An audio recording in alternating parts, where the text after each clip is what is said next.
Hello everyone, welcome to my channel learn with Faiza. आज हम typhoid के बारे में सीखेंगे। टाइफॉइड यानी कि आपको जो फीवर आ जाता है तेजी से, उसे हम टाइफॉइड कहते हैं। तो ये जो टाइफॉइड होता है वो किसके कारण होता है? आप यहाँ पे देख रहे हैं कि टाइफॉइड में यहाँ पे लाल लाल जो चकत्ते हो गए हैं। अभी जो सीज़न चल रही है उस सीज़न में टाइफॉइड कहीं ना कहीं लोगों को होता रहता है। तो टाइफॉइड का प्रॉपर इलाज कैसे कर सकते हैं, क्या उसकी ट्रीटमेंट क्या है, किस कारण से आपको टाइफॉइड होता है, उसके बारे में हम सीखेंगे। टाइफॉइड अगर आपको है तो पेट दर्द, डस्ट और कब्ज जो है वो रहती है। टाइफॉइड कितने दिन तक रहता है उसके बारे में भी हम सीखेंगे। अगर आपको 104 डिग्री से अधिक तक का बुखार हो गया है तो आपको टाइफॉइड होने की संभावना रहती है। तो चलिए देखते हैं कि आज हम कौन कौन से कंटेंट है जो कि सीखेंगे। सबसे पहले टाइफॉइड के बारे में जानेंगे। टाइफॉइड किस कारण से होता है, उसके क्या लक्षण हैं, निदान क्या हो सकता है और उसकी ट्रीटमेंट क्या है, यानी कि उसकी क्या दवा या हो सकती है। तो आप लास्ट तक बने रहे जिससे कि आपको टाइफॉइड के बारे में पूरी जानकारी मिलेगी। सबसे पहले हम टाइफॉइड के बारे में जानें तो टाइफॉइड एक ऐसी मेडिकल कंडीशन है जो कि बैक्टीरिया से होती है। अब ये जो बैक्टीरिया से होती है उस बैक्टीरिया का नाम है साल्मोनेला टाइफी। आप यहाँ पे देख रहे हैं कि ये जो बैक्टीरिया है वो साल्मोनेला टाइफी के हैं। तो ये एक बैक्टीरियल इन्फेक्शन है। क्योंकि ये बैक्टीरिया के कारण होता है इसलिए इसको बैक्टीरियल इन्फेक्शन कहा जाता है। और ये जो है उसे हम एंटरिक फीवर और स्लो फीवर कहते हैं, यानी कि धीरे धीरे से ये इंक्रीज होता जाता है। अब हम देखें तो साल्मोनेला जो टाइफी बैक्टीरिया है वो इस तरह से दिखता है। आप पिंक कलर के देख रहे हैं कि ये लंबे यानी कि रोड शेप में है, और जो दूसरे है रोड शेप में वो ग्राम्स नेगेटिव है। तो ये भी एक टाइफॉइड के साल्मोनेला टाइफी के बैक्टीरिया है। अब उसके कॉजेस के बारे में देखें कि किस किस कारण आपको टाइफॉइड हो सकता है। तो सबसे पहले ये जो बैक्टीरिया है साल्मोनेला टाइफी, उसके कारण आपको टाइफॉइड हो सकता है, जो कि एक ऐसा इन्फेक्शन आपकी बॉडी में फैलता है कि आप कॉन्टामिनेटेड फूड ले रहे हैं, ऐसा कोई गंदा पानी पी रहे हैं, कॉन्टामिनेटेड वाटर पी रहे हैं जो कि बैक्टीरियल प्रूफ नहीं है, उसके कारण आप जो भी फूड ले रहे हैं वो आपके स्टमक में जाएगा, जिसके कारण आपको टाइफॉइड हो सकता है। या फिर अगर आप हाइजीन नहीं रख रहे हैं खाना खाने के पहले या फिर खाना पकाने से पहले, आपको जो आपका जो फूड है वो प्रॉपरली वॉश करना होता है, बॉयल करना होता है। अगर आप नहीं कर रहे हैं तो उसके दौरान आपको टाइफॉइड जो है वो हो सकता है। आप यहाँ पे देख रहे हैं कि ये जो है वो गंदा पानी है, ये नॉन हाइजीनेटेड वाटर है, प्रॉपर तरीके से हैंड वॉश नहीं कर रहे हैं, या फिर आप जो वेजिटेबल्स ले रहे हैं उस वेजिटेबल्स को क्लीन नहीं कर रहे हैं, तो आपको टाइफॉइड हो सकता है। तो चलिए अब सिम्टम्स के बारे में देखते हैं कि अगर टाइफॉइड हो जाता है तो उसके क्या लक्षण रहते हैं। सबसे पहले आपको प्रोलॉन्ग फीवर रहेगा। फीवर यानी कि बुखार। ये जो बुखार है वो धीरे धीरे यानी कि लंबे समय तक रहेगा।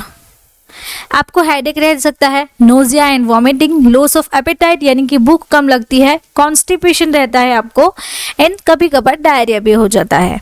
तो यहाँ पे आप देख रहे हैं कि ये जो है वो आपको फीवर रहेगा। फीवर के कारण आपको चिलनेस आएगी यानी कि ठंड लग सकती है, स्वेटिंग हो सकती है, हेडेक, कॉटेड टंग, आपके जो टंग है यानी कि जो जीभ है उस पर एक परत सी बन जाएगी, वॉमिटिंग, आपको रोज स्पॉट्स हो सकते हैं यानी कि रेडनेस हो सकती है आपके बॉडी पे, इचिंग आ सकती है उसके कारण, ब्रेडिकार्डिया हो सकता है, एब्डोमिनल पेन हो सकता है, डायरिया एंड कॉन्स्टिपेशन। तो ये जो सारे सिम्टम्स है वो टाइफॉइड के हैं, जिसके कारण आपको पता चल सकता है कि आपको टाइफॉइड है या फिर नहीं है।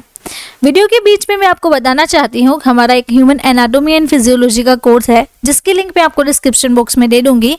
तो आप वहाँ से जाके डायरेक्टली हमारा जो कोर्स है वो एक्सेस कर सकते हैं। नाउ अब उसके डायग्नोसिस के बारे में देखें कि अगर टाइफॉइड है तो इसका डायग्नोसिस क्या है। इसका एक ही डायग्नोसिस है जो कि है विडाल टेस्ट।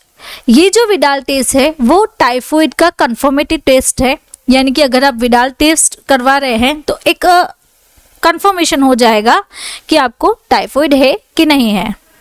अब ये जो टेस्ट है वो ब्लड टेस्ट के साथ परफॉर्म होता है कि हमारे ब्लड में जो HB यानी कि हीमोग्लोबिन और ब्लड का जो काउंट है वो एबनॉर्मल है या फिर ठीक है। अगर एबनॉर्मल रहता है तो आपको टाइफाइड के लक्षण दिखेंगे। देन ये जो विडाल टेस्ट है, उस विडाल टेस्ट से आपको पता चल सकता है कि टाइफाइड जो है आपका कितने दिन तक रह सकता है। टाइफाइड की बीमारी शरीर में 7 से लेके 14 दिनों के बीच तक रहती है, लेकिन 3 दिन या फिर 30 दिन तक हो सकती है। अगर इसका इलाज प्रॉपर तरीके से नहीं किया जाता है तो बीमारी 3 से लेके 4 सप्ताह तक चल सकती है। तो ये इसका डायग्नोसिस है कि आपको प्रॉपर डायग्नोसिस करवाना चाहिए, जिससे कि आपका जो टाइफाइड है वो ज़्यादातर मात्रा में ना फैले। अब ट्रीटमेंट ऑप्शन के बारे में देखते हैं कि कौन कौन से ट्रीटमेंट ऑप्शन है जो कि हम टाइफाइड में ले सकते हैं।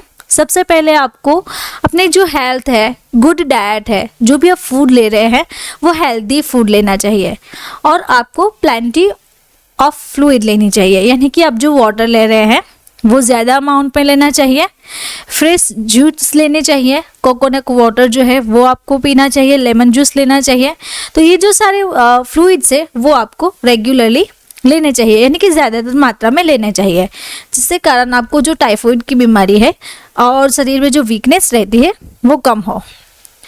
नाउ वीडियो के बीच में मैं आपको बताना चाहती हूँ कि अगर आपको कोई डिजीज़ है, उसके बारे में आपको मेडिसिन चाहिए, आपको एक्सपर्ट गाइडेंस चाहिए, तो मुझे इस व्हाट्सएप नंबर पे आप कांटेक्ट कर सकते हैं, और उसके थ्रू मैं आपको प्रॉपर कंसल्टेशन दे सकती हूँ और आपको जो मेडिसिन कोर्स है वो प्रॉपर दे सकती हूँ। नाउ चलिए देखते हैं कि टाइफाइड में कौन कौन से ट्रीटमेंट ऑप्शंस है, क्या ऑप्शंस अवेलेबल है। तो सबसे पहला यहाँ पे ऑप्शन है, हर्बल ऑप्शन में बैद्यनाथ का आता है महासुदर्शन बती। तो उसका जो डोज है वो 2 से 4 टैबलेट दिन में 3 बार ले सकते हैं। जंडू की भी आती है, पतंजलि की गिलोय गणपति आती है, वो भी एक हर्बल है। तो उसका जो डोज है वो दिन में आपको 2 से 4 टैबलेट 3 बार लेनी है। उसके बाद ऑप्शन 3 में है एंटीबायोटिक, सिप्रोफ्लोक्सासिन हाइड्रोक्लोराइड, सिप्लोफ्लॉक्स 500 आती है सिप्ला की, दिन में आप 1 से 2 बार 1 टेबलेट ले सकते हैं।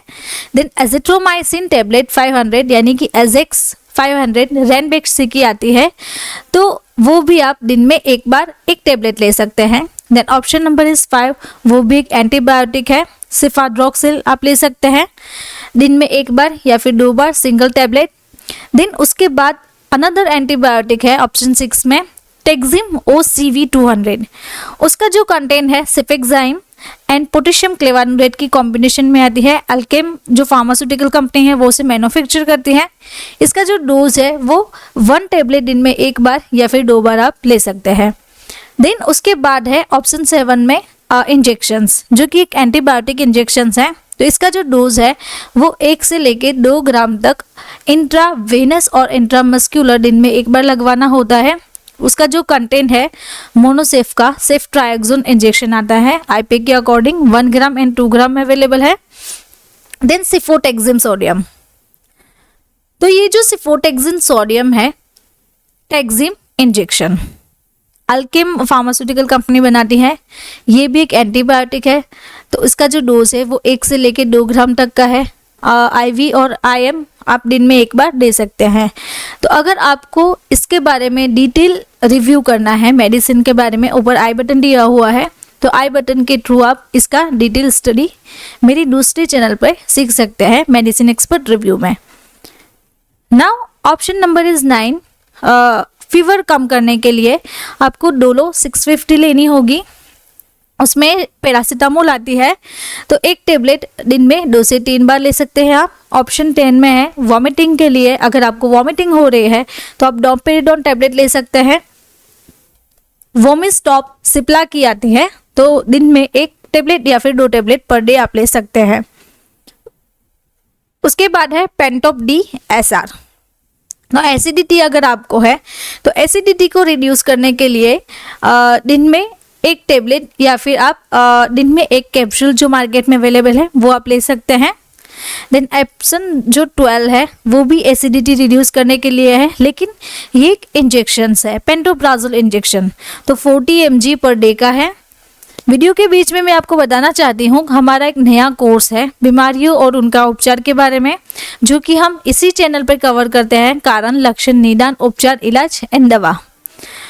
अगर आपको डिजीज एंड ट्रीटमेंट की बुक चाहिए, इसकी बुकलेट चाहिए, तो इसके लिए आपको हमारी जो ऐप है फार्मारॉक्स, वहाँ से आप एक्सेस कर सकते हैं। वो गूगल प्ले पर भी अवेलेबल है एंड ऐप स्टोर पे भी अवेलेबल है, तो वहाँ से आप डाउनलोड करके हमारी जो बुकलेट का जो कंटेंट है ये रहा, introduction, causes, symptoms, diagnosis, prevention and treatment.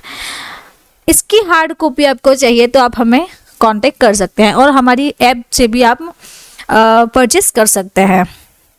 Now और भी जो ट्रीटमेंट ऑप्शन है उसके बारे में अगर हम देखें तो option number 13 that is immunity booster.